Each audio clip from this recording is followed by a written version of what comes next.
宝宝鼻塞时的推拿按摩手法，美国儿科学会推荐的食疗。Hello， 我是浪浪。一到秋冬，天气变冷，就有很多妈妈私信问我说，宝宝生病了，发烧、鼻塞的问题，还有一些是因为打疫苗引起的发热和身体不适。小浪前阵子也是有好几天一把鼻涕一把泪的。对于你们的担忧，我真的是感同身受。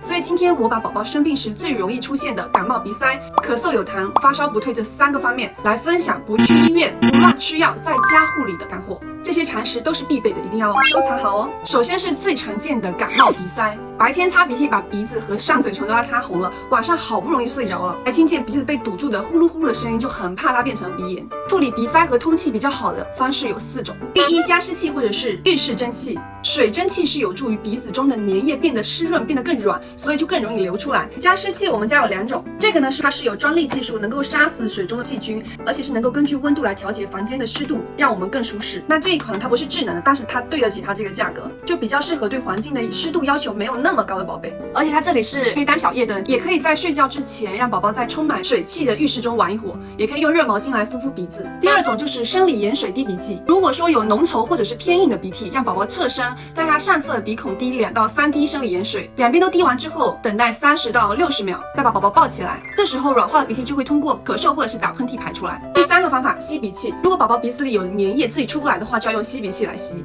也是先用生理盐水把它软化之后，用力捏吸鼻器，把它的空气排出来之后，将吸鼻器慢慢放入宝宝的鼻孔，不要太深，然后松开手来吸开粘液。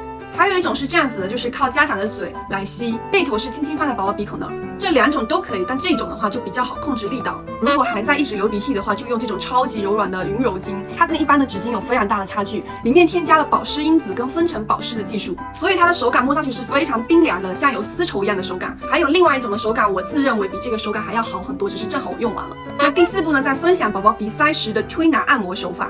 开天门、推坎宫、揉太阳穴、搓鼻翼、揉掐耳后高骨都是非常简单有效的。操作方法和作用我都给宝宝们标注出来了，一定要截图收藏好哦。第2个很让妈妈头疼的就是咳嗽。那要缓解夜间咳嗽，可以用这种有斜坡的床垫，可以调整成30度或者是15度，帮助呼吸道的分泌物下流。第2个方式就是做雾化，可能有些姐妹对这个会比较陌生。雾化器它就是通过面罩把储存着的液体药物像雾一样散出来，就像口服和输液一样，都是一种给药的方式，只是它是能通过呼吸让药物直达患处。相对于前2种方式的话，治疗所需的药物剂量会更少，治疗效果也会更好，出现副作用和不良反应的可能性也会大大降低。日常感冒要是咳嗽的厉害的话，可以在这里面加无菌的生理盐水或者是医生开的药物来做雾化。宝宝刚刚开始可能对雾化这件陌生的事情会比较害怕，我们要引导它变成游戏，像这种又圆又可爱的这种动物的玩具形象就会让宝宝很喜欢。并且呢，我们要注意雾化颗粒是要微米级的，如果雾化颗粒太大的话，就没有办法达到患处，就会影响疗效了。那大部分宝宝对噪音和很奇怪的声音都会感到恐惧，所以要注意雾化的声音要足够小才不会吓到它。另外要比较注意的是，这个进气口是比较有弹簧的，无异物支撑的这种软管是比较好的。但是要注意雾化的时间和频次都是要尊重医嘱的。第3个方式呢，就是拍痰，通过拍背的形式，让肺部的痰液通过咳嗽到达咽部，从而帮助排痰。手要做成这种空心掌，力道比拍嗝重一些。在雾化或者是喝奶之后的2个小时，用头低脚高的形式进行拍痰。第4个方法，用美国儿科学会推荐的食疗，3到1岁的宝宝可以喂温水和苹果汁来治疗咳嗽，每次5到15毫升，每天4次。1岁以上的小孩可以使用蜂蜜，每次2到5毫升来稀释分泌物，缓解咳嗽。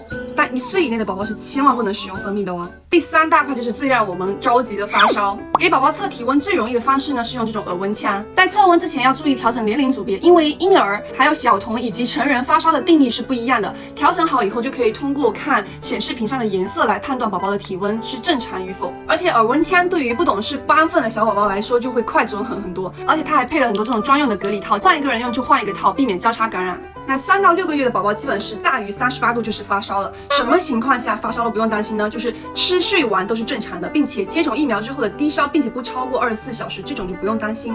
那家庭治疗应该怎么做？保持清凉，适当的减少衣物，不要捂热，补充水分。但如果体温超过38度5，并且伴有不舒服，就可以用药物来退烧。3个月以上用这种药，6个月以上用这种药。但是如果出现以下这种情况呢，就一定是要去医院的。其实换季天冷最揪心的其实就是当爸妈的，所以日常最常见的3种生病的对应方法，你收藏好了吗？还想看什么？记得在评论区告诉我哟。我是用心给你们整理干货，并且还非常爱你们的烂烂哟，爱你们哟。